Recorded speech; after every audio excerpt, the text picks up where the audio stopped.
دقت ساعة الجرس. برشلونة في معقله الثاني مدريد لمواجهة الملكي ضمن الجولة 11 على ملعب سانتياغو برنابيو. الفريقان قادمان من انتعاشة في دوري الأبطال إثر فوز الأبيض على دورتموند وفوز الكتالان على البايرن. جل المحللين اتفقوا على أن كلاسيكو العالم سيجري هذه السنة في ظروف متقاربة في القوة والأداء بين الفريقين. بدأ الريال منذ الوهلة الأولى بالضغط على غريمه.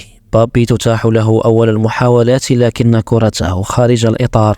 ليفاندوسكي بلمسة إبداع يخرج الصغير يامال رأسا برأس أمام الحارس، لكن ليس كل جناح هو ميسي حتى تسجل هذه الكرة عن طريقته، فميسي واحد لا يتعدد. بابي يمرر لزميله وخطة فليك تنقذ الكتالونيين. رافينيا يرد على تهديدات الملكي ويرسل تسديدة على المرمى، تسديدة عاتبه فيها زملاؤه لأنانيته. الانفراد الوحيد الذي لم ترصده رادارات التسلل تعامل معه البرازيلي فينيسيوس بسذاجة جعلت الإنجليزي جود بيلينغهام يصب جام غضبه على لاعب السيليساو. فيني يتحسر لعلمه بأن إضاعة مثل هذه في الكلاسيكو لن تمر دون عقاب. أطفال برشلونة أصبحوا يتلاعبون بمخضرم الريال دون شعور بالإحراج.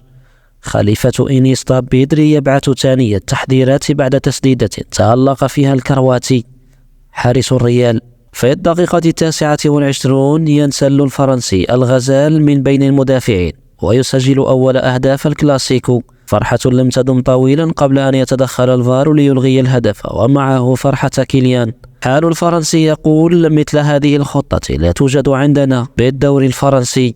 وبعد شد وجذب وجد البولندي ليفاندوسكي نفسه أمام حارس الريال، وبكبرياء منه ركن الكرة في الشباك تاركا الحارس يتمدد بما يستطيع دون جدوى. هذه حديقتنا ليس للملوك فيها سلطة ولا حتى حكم ذاتي. في فريق برشلونة فقط مراهق صغير يمكنه أن يبعث بفريق مدجج بالنجوم. انتظر الجميع ردة فعل من الريال للدفاع عن كرامته. يعود بولندي من جديد وبعرضية مليمترية أعقبتها رأسية متقنة جعلت الغلة هدفين للا شيء. يقال إذا هبت رياحك فاغتنمها، وليفاندوسكي يغتنم الفرصة ليطيح بالملك في عقر داره.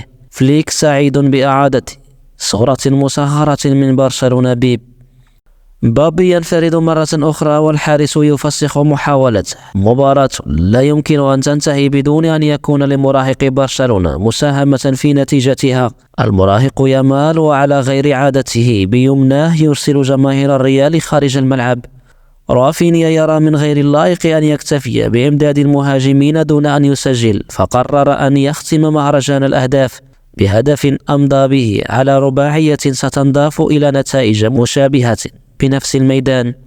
انتهى الكلاسيكو وانتهى معه تشويق ومتعة ساهم فيهما أطفال وبراعم برشلونة على نجوم أجورهم تعادل الناتج الإجمالي لدول.